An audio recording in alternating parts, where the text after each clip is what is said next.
Madinah Institute for Leadership and Entrepreneurship, MILE. Thank you. It's great to be with you. And first of all, I'm going to take you back to the year 2005, 2006, where a story exploded onto the scene like not ever really seen before. I had a young man that was in our basketball program. His name was Jason McElwain, that the world now knows as J-Mac. And Jason had a really big dream. His dream was he wanted to play in a varsity basketball game. But for 3 consecutive years, he tried out for the team, including his senior year, which was 2005, 2006. When he tried out for the team his senior year, after a few days of tryouts, I brought him in. I said, Jason, I got some good news and I got some bad news. He says, Coach, give me the bad news first. I said, well, unfortunately, you're not quite good enough to be on the team, so I want to offer you the team manager's job again. And this time he was disappointed because he so desperately wanted to make the team as a senior. But then I shared with him, I said, I do have some good news. And he goes, what's that? I said, well, for senior night, he goes, I'm a senior. I go, I know.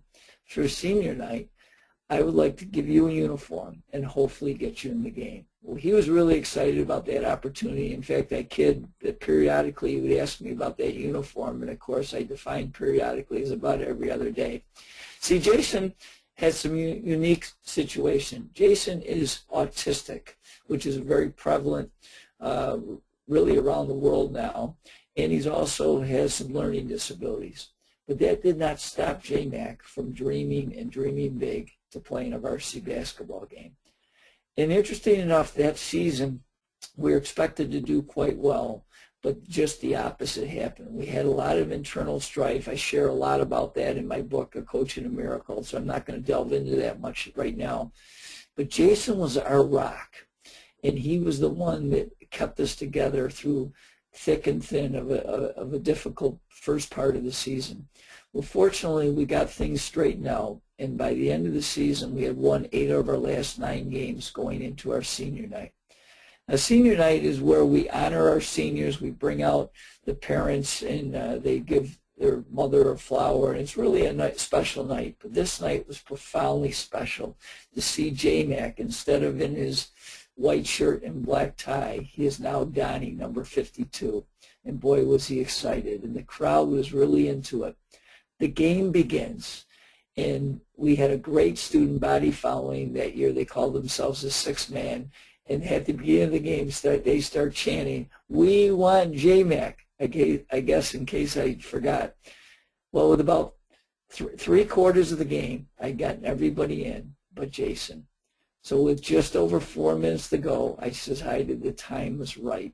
It was time to put J-Mac into his first varsity basketball game. What happened after that was truly incredible. First of all, when he entered the game, our student body, and Jason and I did not know this, had all these placards of Jason's face that was done by one of our team parents. And when Jason got in, they stood up and gave him a standing ovation and showed all those placards. Now, normally, I don't get too emotional in a game, but this was different. I sat down. I was so overwhelmed with emotion at how they greeted J-Mac. The tears started rolling down my face. As the game began again, we received the ball, and Jason got the ball in the right corner behind the 3-point arc, where if he shot it and made it, he would get 3 points for our team instead of the conventional 2. He shot it. The crowd stood in anticipation, but unfortunately it missed. And not only did it missed by like 6 feet. It wasn't even close. But I felt like there was something special in the air, and that somebody was looking, whether you believe in God or not, I happen to do, that God would be looking over us. So the next time we got the ball, Jason got it actually from much closer distance, and he shot the shot this time, and he missed it, but it was much closer. And I'm thinking, all right, we're getting closer. I think this can happen.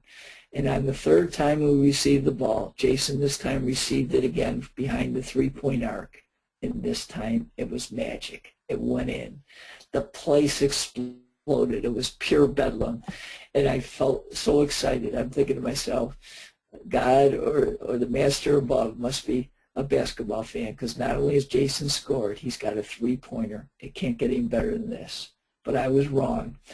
For the next 3 minutes, Jason turned into his boyhood idol, Kobe Bryant, the great basketball player in the NBA. And he started making shot after shot like Jason, like Kobe does during his games. I was just amazed at what happened. So with about a minute to go, I'm sitting on the bench, tears still rolling down my face, and I get a tap on my shoulder, and it's J-Mac's mother. And she embraces me and she whispers in my ear, "Coach, this is the best gift you could have ever given my son." I was so touched. Then, the last 10 seconds of the game, a Spencerport, our opponent, I want to give kudos to them and their coach. They were such gracious sports that night, scored. And we took the ball to bounds. But this time, instead of throwing your point guard, we threw it to J-Mac. And he's dribbling down the court as the clock ticks down. And I'm thinking he's just going to go all the way and make a short shot. No, he's got to add a little more drama. Jason pulls up like a couple feet behind the three-point arc, almost an NBA three, which is 4 feet longer than our high school three. And he lets it go. And I think, oh, no, Jason, don't shoot from there. You'll ruin the moment. But he shot it anyways, and it swished. And the place just erupted as our student body ran on the floor, and all our players ran on the floor. And I'll never forget, Jason's parents have an interesting dynamic. His mom is 5 foot tall, and his dad is 6'6". And I see this little bitty lady bobbing, weaving through the crowd to get to her son, and then she embraces him. Then our players put him up on their shoulders. And the next thing I heard, because at that point I had no idea how many points he scored, our public address announcer comes on and says, "The leading scorer for the Trojans tonight, J-Mac with 20 points." I'm thinking, oh my gosh, if he played the whole game, he could have scored over 100. It was truly amazing. From there, that game exploded into the media. And Jason and I had opportunities to speak on many shows, including Oprah's show, and go on many talk shows. And also Jason received the ESPY, which is the ESPN, for the greatest sports moment of the year. And ironically, he beat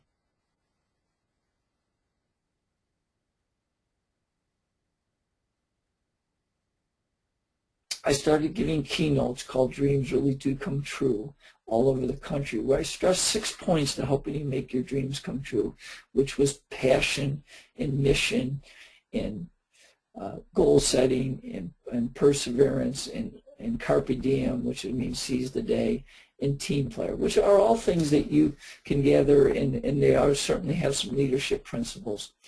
But back 30 years ago, when I was early in my coaching career, I again had a very humbling experience. I was 25 years old, and I got an opportunity to be a head coach, which is very young in my profession. And I thought I knew what I was doing. But with my great coaching wizardry, I led that team to 17 consecutive losses. And then I was very humbled because the administration fired me. But it was such a great learning experience, and I want to share that. To be a leader, you have to understand how to overcome adversity. And the one thing that I decided from there is, if I was going to become a better coach, I better learn how to become a better leader. And for those last 30 years, I have studied leadership principles extensively to try to help myself become a better leader.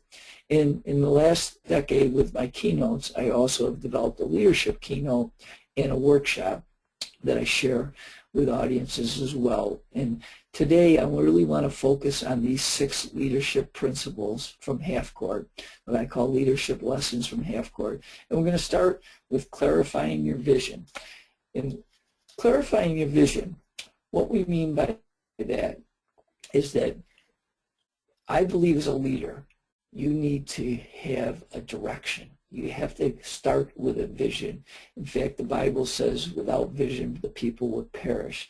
So I think it's a really powerful thing to make sure that you understand where you want to take your business, your team, and give them a direction.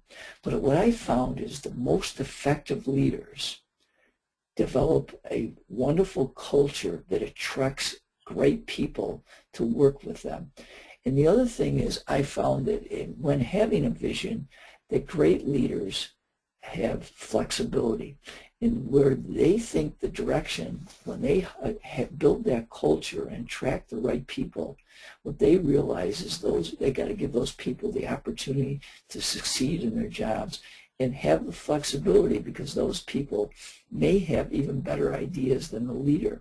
So the leader's got to set the stage, start with that vision, but then he's really got to attract that and make that wonderful culture so people want to be part of his team or her team, to develop that culture where they're going to then have the flexibility to get to that final destination, and understanding that that destination is going to have trials and tribulations, and that leader has to have the vision but has to have the flexibility to make changes when necessary to be able to get to that final destination.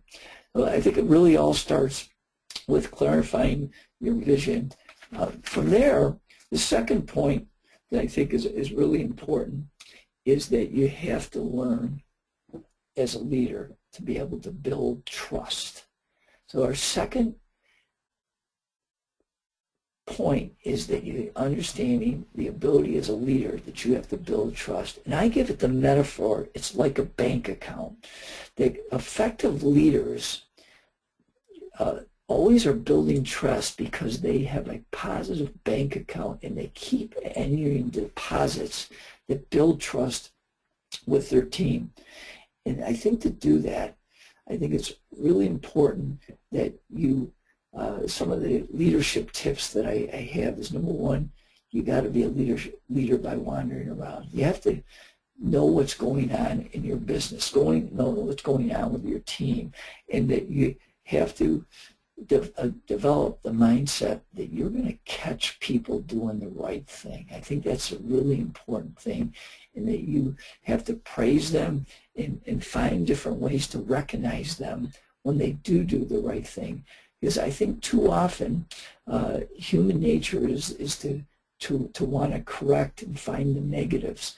But the most effective leaders, I truly believe, are always trying to catch people doing the right thing and then praise them. An illustration in basketball that you certainly can take is what you think is most important. I think it's really important as a leader that you stress that and recognize and reward that. My illustration in basketball is one of the things we want our players to do is what they call a defensive charge, where our players actually will step in the way of the player on the other team when they have the ball and actually take body contact. And if they do it successfully, the referee will call a foul called an offensive charge, and we will get the ball back. And it's it's a great play to do, but it takes a lot of sacrifice by the player. So when we do get a defensive charge in a game, number one, we all stand up and recognize and give that player a standing ovation. Secondly, the people on the court rush right over to pick that player up and recognize them. And then the next day, I always give, and it's a little thing, but they realize how important it is in our program, is that we will give a Gatorade to that player that draws the charge. It's amazing how much, as much as that's a little thing, how precious that is, and because I realize that, boy, I did something special last night. I took a charge, and Coach recognizes that. But I think that's where it all starts in developing that trust account, is that you make sure that you recognize and find people doing good things in your organization and then recognize them. The second part that I think is truly important in building trust is you have to keep your word. As a leader, if you share something and then you don't follow through, you really break that code of trust. And then instead of adding deposits to that bank account of trust, you end up taking a lot of withdrawals. So you got to be a person of your word. And that, if you say something, that you're going to follow through. And the other thing I found out of being a person of your word is, as leaders, we all make mistakes. But I think the most effective leaders are the ones that can admit their mistakes and apologize, whether it's publicly or to that person, that's to an individual, and be able to stand up and take responsibility when they do make a mistake. And I think that does build the trust accounts, even though it's a mistake that initially could have hurt your team or hurt people. If you stand up and take responsibility and admit it and apologize for them, it really helps the healing process, and it continues to build that trust account, which is so essential in being an effective leader. I'd like to now move on to our third key, which is creating the edge. In creating the edge, I think it's really a powerful thing, is that the first thing you have to do in creating the edge, I think, as an effective leader, is you have to continue to grow yourself. I truly believe the best leaders continue to grow and keep getting better, and they have that mindset that, so a question I'm going to ask the people listening today, as a leader, do you have your own personal development plan? Like, one of my goals is every day I'm going to feed my mind for at least an hour, whether it's reading or listening to educational CDs on my iPod or my car, or while I'm exercising. I think it's really important that you consistently feed your mind with educational, inspirational materials, positive materials that can continue to help you grow as a person and as a leader. Because I think the second part of creating the edge is you have to grow the others in your team. And if you don't grow yourself first, I truly believe people are either growing or diminishing. They don't stand still. You know, the world is moving too fast.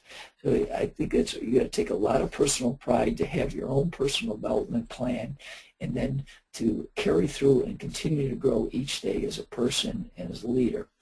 And then secondly, find ways that you can help grow others. Encourage them to have a personal development plan. Help them put one in together, and reinforce that. I think that's really important. And then putting it all together is, as a leader in helping your team or organization or your business, is that you've got to find ways that you can create that edge for your team. And in my case, in basketball, in business would be the same thing, is that, we all have fundamental things that we have to take care of. And from there, after you do the fundamentals well, I think it's, okay, what can we do a little bit different that separates us from the competition? I want to give you some illustrations that we do with our team. Number one, we bring our team in early during the season, and we have morning practices and actually have double sessions. And that's a true sacrifice. Our players don't really get excited about getting out of bed real early in the morning to come to an early practice. But, after a while, it's a real badge of honor, the fact that our team is doing something different that most teams won't do. And that's make a little sacrifice to get up so we can do some extra preparation early in the season. Then throughout the season, we maintain that during the days of games, we come in early and we shoot free throws, just adding a little extra skill work to help our team be important in one of the fundamentals, and that is shooting free throws. Another thing we do, I've done a lot of studying on mental imagery, and I think the mind is such a powerful thing. And before each game, we do a mental imagery session on some segment of the game that's going to be important for our success that night. So again, just trying to do something that maybe a lot of groups don't do. We do a lot of different team building activities. We actually have a day instead of practice where we do all different types of team building activities. That really grows our team closer. It's exciting to do those kinds of things. We have a theme every week, such as attitude or work ethic. Right now, the theme is the Champions Code, because we're getting ready to play in our state semifinals this Saturday. We're very excited about that. And every day we talk about something about that attitude or Champions Code, and we give a quote. In fact, one of my favorite quotes is, "Attitudes are contagious. Is yours worth catching?" And I think that's something that you really want to reinforce on a daily basis. That as a leader, you have to try to create that edge and be exceptional in things you can control. And I always tell our players, we can control our attitude, we can control how good of teammates we are, we can control our work ethic. And those things, you have to be outstanding and reinforce that to help create the edge for your team or organization. I'd like to now move on to my fourth essential key to be an effective leader, and that is effective communication. And to do that, I think as leaders, the first thing we think of in communicating is that we got to be able to speak. I think that is a powerful thing that I think effective leaders really communicate verbally well and communicate in a lot of different ways. But the focus today that I want to share is something to think about, because I wasn't very good when I first started out as a leader in my basketball team, was to become a better listener. I think it's powerful to be able to be a tremendous speaker and be able to share consistently with your people, but I think to take it a step further, to be an outstanding leader, you have to be a great listener. And as I mentioned, I have my own personal development plan. I've read numerous books on leadership, and one of the best I've ever had was The 7 Habits of Highly Effective People by Dr. Stephen Covey. And Dr. Covey, in fact, I was very fortunate. I got an opportunity to speak to his organization, Franklin Covey. Unfortunately, he had already passed away, but I did get a chance to meet some of the Covey family. I have such great respect for their work. And in his book, one of the 7 habits of highly effective people is to seek first to understand before being understood. In other words, become a great listener. And I want to give you a couple tips that we've done that I think it's been hugely important. Because as I mentioned, when I first started leading our basketball program, I didn't do a very good job of listening. I thought I knew it all. And I realized after studying leadership for many years that if I was going to become a better leader, I had to become a better listener. Therefore, one of the things I do, and I've been doing it now for years, is we have a captain's group. You know, in business, it would be your leadership team. And we meet every week. And I'm seeking feedback. I want to know what the heartbeat of our team. And the first question I always ask is, how is our team chemistry? Because I want to find out. I want to make sure that we're on the right page, we're going in the right direction. And then we'll talk about different things. And our players have been giving really good feedback. And one of the things I added this year is not only do we bring our captains in, our leadership team, but I was often bringing in one other player so I could get feedback from them as well. And I think that's a really powerful thing, is allowing that. As a business leader, you've got to create times, whether it's some office hours where people are allowed to come in and share ideas, or come up with brainstorming meetings, or different ways that you can create that, ways where you're listening to them, because when you do that, it really helps the whole organization in going in the right direction. And then the last thing I want to share before we go on to the next key is that at the end of the season, I meet with all our players individually, and I get some feedback. And one of the most powerful things I've done is I ask them this 2-part question, and this has helped me immensely in getting really good feedback from my players. And the question is pretty simple, and you can do this in your own leadership. For me is, guys, rate me from 1 to 10 on how effective I was as a coach, with 10 being the best score. And then they'll simply give me a number. And I wish I could say it was all the time it was a 10, but most of the time it is not. But that's the power, because the second question is where you get the feedback. You then say, all right, I received an 8. In your eyes, what can I do to become a 10?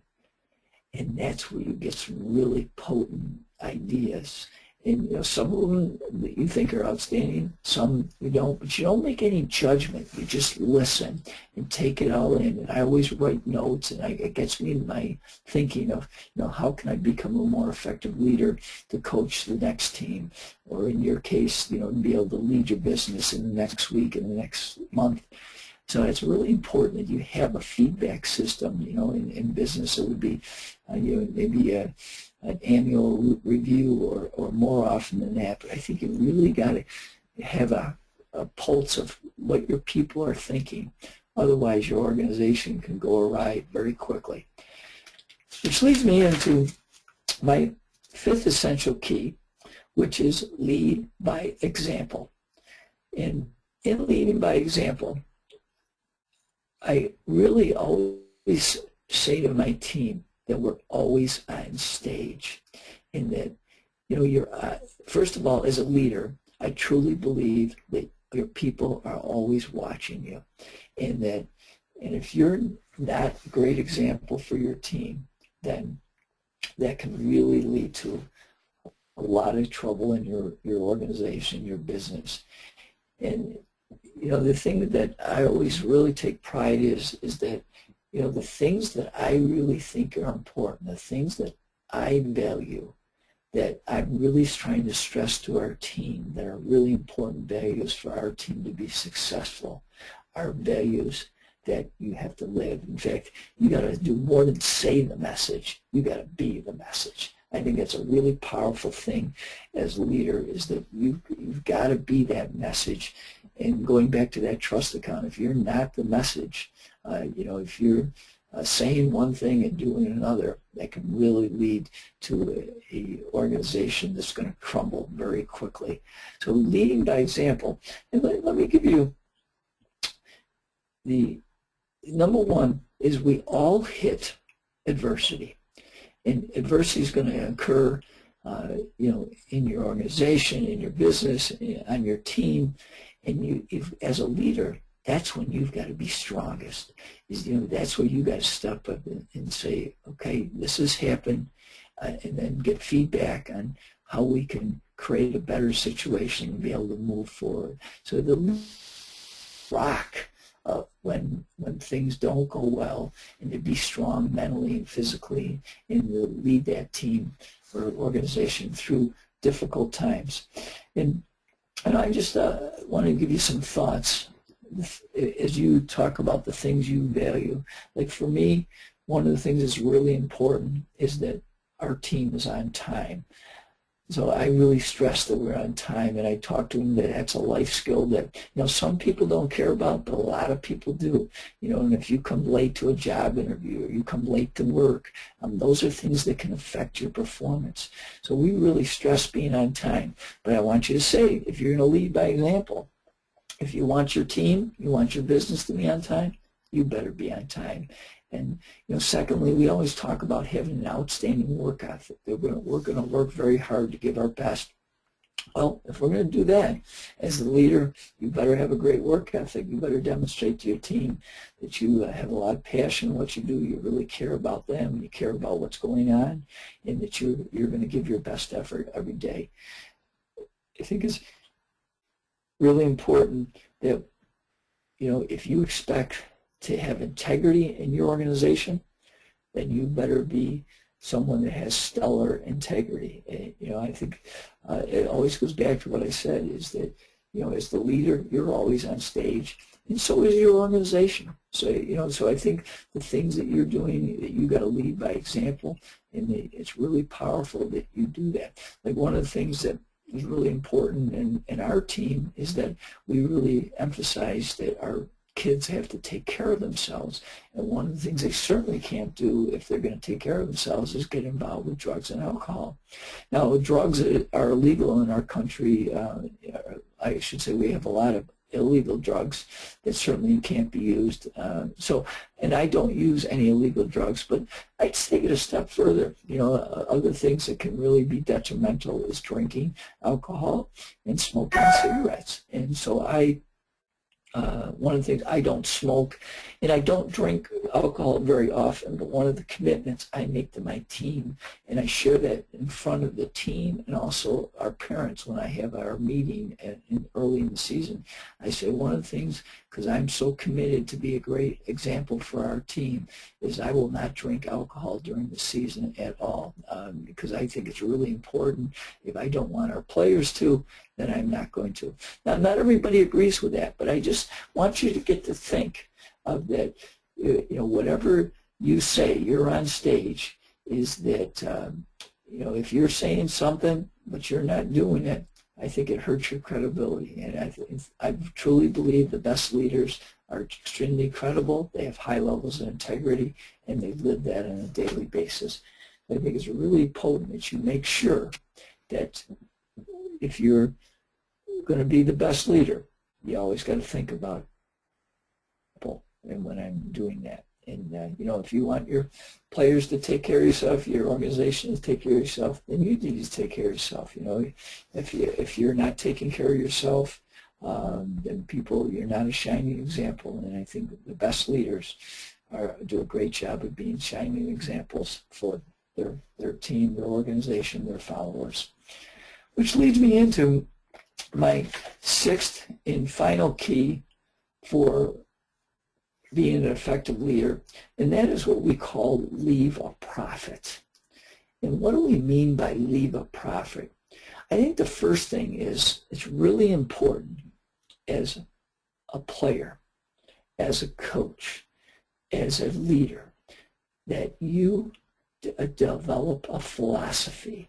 And the philosophy I highly recommend to you is that everything you touch turns to gold, not garbage. And what do we mean by that? Well, we mean that everything that you touch becomes better, not worse. And that's a philosophy that sounds pretty simple, but often we don't live by that. And I think that's something I highly recommend, that you as a leader, that you develop that philosophy. How can I make and help my team become better? How can I help my business become better? What am I trying to do? And that mindset is that, I'm going to constantly trying to seek ways that I can leave a profit. Everything that I can touch turns to gold, not garbage. And I want to give you an illustration, and it's a small example, but I think a powerful example in the fact, like when our team travels to another school, we often are placed in a locker room to change into our uniforms. And one of the things I really emphasize to our team is when we enter another school's locker room, that we're going to leave it as good, if not better, than what we saw it. So when we come in, sometimes the locker room is spotless. Then I want to make sure that when we leave from Greece Athena, that locker room leaves spotless. Sometimes there is some papers on the floor or a little bit garbage strewn around. And I'll start by being an example, going better at our last point, and I will often pick up pieces of garbage and put them into the garbage can. Because, that's the mindset, is that we don't leave things better than when we touch it. And I think that's something you got to develop on a daily basis, in that if you don't do that and consistently do that, then your organization starts to have leaks in it, because your philosophy is not strong enough that everything you touch turns to gold and not garbage. And you're trying to get things better all the time. I have a friend that rents a number of houses out, and ironically we were talking about it one day, and he said, you know what, most of my tenants, when they leave their houses, they leave them worse instead of better. And we're talking about, wow, what a poor philosophy. And that poor philosophy leads to a really difficult life, because when you have that mindset that you don't care that your things you touch turn to gold, but you let it go to garbage, it's just a poor philosophy, and it leads to a really difficult life, because people don't want to be around someone that everything they touch turns to garbage. So you really got to continue to adopt that philosophy, and then weave it in on a consistent basis with your team, your organization, your business, that every day we're going to try to get a little bit better, because I really believe in this accumulates. And what you do on a daily basis is going to really lead to a prosperous life, or it's going to lead to a life of poverty. And it all starts with a mindset and a philosophy. And that's why I think it's so powerful as a leader that you adopt that philosophy, number one, that I'm going to leave a profit. And number two, that really share that and be consistent with your group, your team, your organization, that we, everything we do, we're going to try to make better. Get involved with your community. One of the things that we do with our basketball team is we always try to give back to our community. We do things like visiting a senior citizen home or going to a hospital and visiting young people that might have cancer, or just doing different things that give back to your community, to show that you care, and again to leave a profit to make things better. One of the things that myself personally is, as a coach, I took over 3 programs that were all losing programs, and one of the things we adopted very quickly when I came in, it was this mindset: we're going to make it better. And it's a lot of hard work. It's a lot of determination. It's a lot of dedication. There's no question about it. But having that mindset that we are going to make this situation better, make this program better. And when you adopt that mindset and you stay with it on a consistent basis, you'll be amazed on how many things will happen. And for my young man, J-Mac, he was a young man that never got a chance to play, and yet he made the most out of it. And then the interesting thing is, he now works with me on our staff, and we get to see each other. And he's always continuing to grow. Like now, I'm really proud to tell you that he was a runner in high school, but kind of got away from it. But he's really gotten back, and he's very passionate about it. And now, last year, he set a goal that he wanted to run the Boston Marathon. So he accomplished that goal. But then the story gets better. He not only accomplishes that, but he sets a goal that he's going to run the Boston Marathon in under 3 hours. And lo and behold, last April, he ran the Boston Marathon in 2 hours and 58 minutes. He accomplished this goal. And that's because we've helped each other adopt that mindset that everything we're going to touch, we're going to turn to gold, we're going to make it better, we're going to continue to grow. And that's such a powerful thing, is to be able to keep growing and adopt that mindset. In fact, J-Mac is now going to be running in the Boston Marathon next month. And, the last thing I want to say is that our basketball program has had quite a bit of success. We haven't had a losing season in 22 years. We've won 6 what we call our sectional championships in the last 10 years. But we wanted to continue to grow and having that philosophy, because one of the things we have never accomplished is getting to the state Final Four. We've been to the state quarterfinals 3 times. But fortunately for us, 3 times was a charm, because this year we're going to the Final Four. And I really, truly believe that these leadership lessons that I've shared with you has helped me continue to grow, and then certainly be able to help our team and our basketball program continue to flourish. And I'm very proud of that. So, in wrapping up, I just want to share, and then I want to open it up to questions, is that we have those 6 keys: clarifying your vision, building trust, create an edge, communicate effectively, lead by example, and leave a profit. And I certainly would now like to open it up for questions, and then I'll close with a pretty powerful story to keep you going.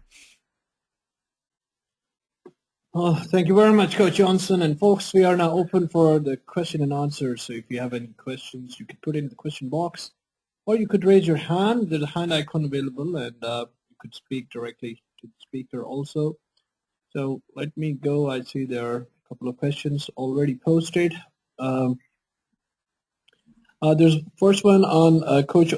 This one is on trust. How could one develop or build trust in someone without investing time with him or her or them? That one is a great question, because I think that's a situation where I wish I had a great answer for you, but if you're not willing to invest time with that person, as I talked about that metaphor to building the trust account, I think it does make it much more difficult to build trust. I will say this, though, that to build trust, you've got to be credible, and you've got to be a person that when you say you're going to do something, you are going to. I talked to a pretty prominent speaker last night, and I'd never talked to him before. But you know what? He built trust in me because of the fact that, like, he shared with me that he was going to call me last night at 6 o'clock, and he called me right on the button. So doing that right away built some credibility. And then, you know, he said he only had 15 minutes. He ended up giving me about an hour. So, you know, those are things that you can do in the short term, is just that, you know, that builds trust, because you do the things you're going to say you're going to do. But if you really want to have full-fledged trust, you know, in your organization, your team, you're definitely going to need to spend time with your people and, you know, keep that credibility by continuing to put those trust deposits in that account. Okay, thank you. We have another one. In your view, what separates the most effective leaders from everyone else? What separates the most effective leaders, I think, is that they're principle-centered, and that they live a life where that, you know, as I mentioned earlier, that they're always on stage, so they're aware that they have some values that they have to share and that they have to live. And I think that I truly believe the most effective leaders have lived a life of high level of integrity and do that on a consistent basis. And then the other thing I think that's really very, very important, and the best leaders do that separate themselves, as they continue to grow. They have their own personal development plan. They're always seeking new ways that they can get better. And then secondly, once they're continuing to grow themselves, is that it's hugely important that they are finding ways that they can grow their team members or their business members or their organization. And when you continue to grow others, because I think the best leaders develop other leaders, so that if they actually leave their team or leave their organization, that business or that organization can continue to flourish and many times even get better because of those leadership principles that you've laid for that foundation for those people, that they can take that and even go to further heights. And I think that's a really powerful thing. One of the things I'm very proud as a coach is a number of my former players and assistants have become head coaches, and some of them have been extremely successful, which makes me proud. And I think that's really important. What separates leaders is they grow themselves consistently and then grow their team members. Okay, thank you very much. We have another question from Brother Jawad. The question is, as you said, attitude is contagious. How to deal with the people in team with attitude? Whether to dismiss them or bear them? What do you suggest? Well, I think the first thing is you know, you really have to work hard as a leader to develop a culture where people want to be a part of it. So I think that's the first thing you have to do, is look at yourself. Have you built that culture? And you know that you need to really emphasize having a great attitude on a daily basis. Now, to really directly answer that question is that, you know, once you've attracted the right people, sometimes you do make mistakes. And if you have a bad egg, there's someone that is really disrupting what you're going on, I think the first thing you do is you try to help them. And you meet with them, you share with them your expectations, you work with them. But if they're not changing, then you're going to need to let them go. And you know, as a coach, I've had to do that sometimes. It's something I don't like to do.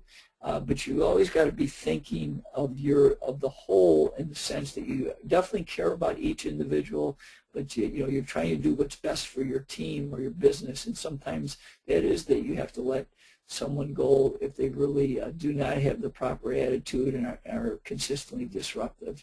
Because, boy, I'll tell you, if you get one or two bad eggs and you let them stay, it can really manifest into some really ugly things. So you got to really make sure you stay on top of that. You always want to try to help the person, but sometimes the best way to do that is to have them move on to something different than your team or organization.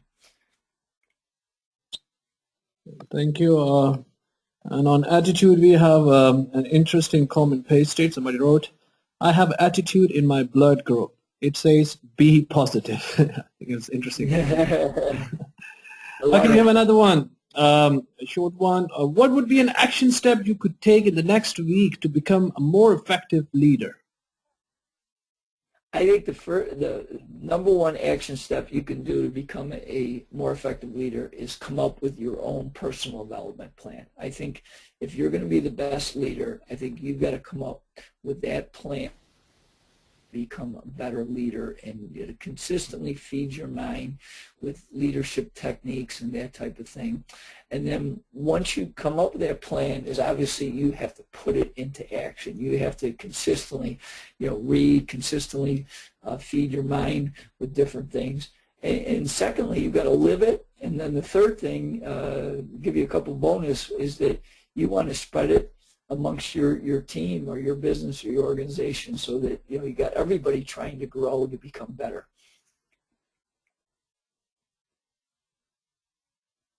Thank you, sir. And we have one last question. In your observations, what stops leaders from admitting mistakes and or to apologize? Is it ego, lack of empathy, or a fear of failure? Well, I think my immediate reaction would be is that it could be any of those. That I think the important to be an effective leader is that you got to kind of throw your ego out, in the sense that you want to be confident in what you do and believe in what you do, but at the same time realize that you got to have flexibility in trying to enhance your team or your organization. In that I think you take the next big step to be a great leader when you can admit your mistakes to your organization, your team, your business. And I think it's a really powerful thing. I know when I first started, I would tell my team, I'm sorry, I made a mistake. And I did that the other day. I yelled at a player. I was upset with him. And after the game, I went to him and just really told him that I appreciated him, and that, that I probably overreacted. And they appreciate that. And I think that I truly believe the best leaders understand that that they're going to make mistakes, and when they do, they've got to admit them and apologize for it. The people that are on top, that are arrogant and have big egos, you know what? They tend to sometimes get to the top, but one of the other thing that I've really been proud as a leader that I want to share with everybody is that it's tough to get to the top, but I found it's even tougher to stay there. And if you're not constantly continuing to find ways to grow yourself and to become the best leader you can be, you can slide down that leadership pole quite quickly. Thank you. We have two more questions, so let me just quickly read. One from is Jennifer Terrence. The question is, what is the biggest limiting belief you have personally had to overcome, and how did you do it? Well, my biggest thing to overcome was that in my career, I had been a pretty successful basketball coach, in the sense that from a wins, losses, we had had more winning seasons, losing seasons. But I had a big stumbling block. We kept losing in our area. What the sectional championship is a really big deal, and it took me 25 years as a coach before we won our first. And in fact, it was the year that J-Mac had his special game. But I learned that from that is that you as a leader, that sometimes you're going to go through some tough times, and that you got to keep the faith. And the best thing I did is, going back, I know I'm being a little redundant, but I really kept trying to grow as a person. And the other thing that was hugely important for me is that I started to look for more feedback. I got more feedback from my coaching staff. I got more feedback from my players, and that was really a powerful thing in helping me develop the leadership skills to overcome that obstacle of winning that championship. And when we finally did win it, I really tried to embrace what I learned from that. And fortunately, we won it again the next year, and then we didn't win it, and then we won it again. So we've won actually 6 out of the last 10. And then a recent obstacle is that we've been losing in the state playoffs, and our ultimate goal is to get to the Final Four in Glens Falls, New York, which is just outside of Albany, our state capital. And But I kept the faith, and I realized that if you do that and you keep growing and keep embracing, the opportunity to keep getting better and really learning from your mistakes and learning from others, I think is a very powerful thing to overcome obstacles. Thank you, Coach. And we have one last question from Regina Cyrus. The question is, what action steps do you take when your plan falls apart? Great question. What action steps do you take when your plan falls apart? I think that the number one thing when things don't go right, you have to go back and, number one, do an analysis. All right, what went right, and what do we have to improve on? All right, I think those are two great questions that kind of change it a little bit from an attitude, positive attitude mindset. Is what went right, and what do we need to change to make things better? And I think when you do that, and then the second thing is that your action steps is you need to have feedback from the people that you work with. In my case, it's my team. So, we'll have a team meeting. We'll go through, we'll get some feedback. Often I'll also meet with the captains individually because they tend to have the heartbeat of the team and get their feedback. I'll certainly talk to my coaching staff and get their feedback. And, even my beautiful wife that's been tremendously supportive, she's not a basketball expert, but she's really good as a people expert. And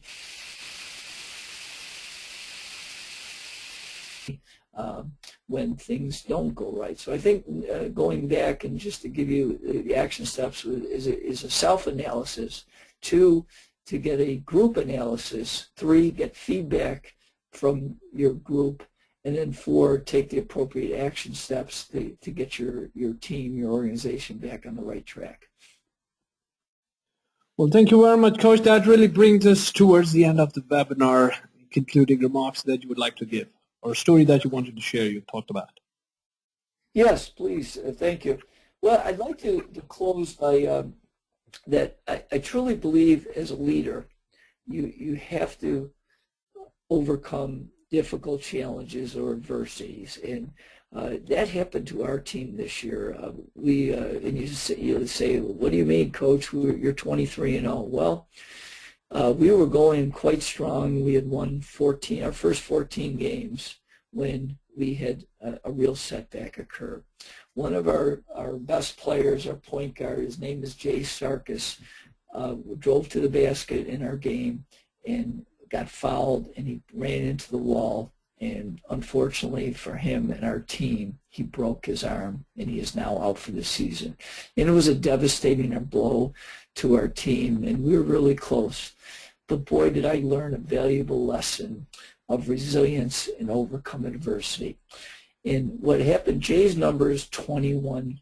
And so I shared with the team after the game. We were all devastated. And then we had a team meeting the next day.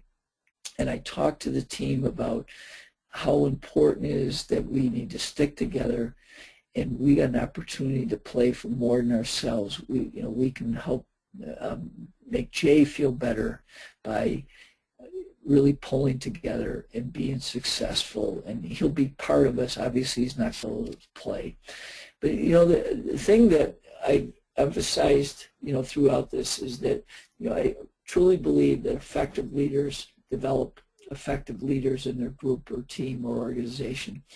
And I'm really proud to share this part of the story.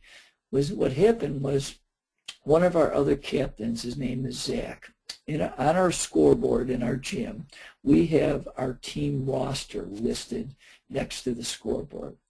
And this young man on his own, he really developed that mantra, the 21 strong. So on his own, he went and took all our scoreboard teams' names down and put one name up there, 21 strong. And I want to leave you with this last lesson: is that when you go through adversity, if you handle it the right way with the proper attitude and the proper work ethic, and really stay strong, you can do some amazing things. And adversity is either going to tear you apart or make you stronger. And I'm very fortunate that it's made our team stronger. And just want to close by saying 21 strong. thanks for having me. It was great to be able to share some different leadership tips with the audience today. Well, thank you very much, Coach, indeed, for giving us the time and sharing your valuable experience and the content that you've delivered today. Thank you very much. I really want to thank you on behalf of the Madinah Institute for Leadership and Entrepreneurship for your time and for delivering this live webinar on our platform. And thank you all of those who participated in this webinar and for your questions and making it an interactive experience for all of us. We are recording this webinar, which will be uploaded on community.mile.org, so please stay tuned to the Mile community. And for our upcoming webinars, you can always visit webinar.mile. Madinah Institute for Leadership and Entrepreneurship, MILE.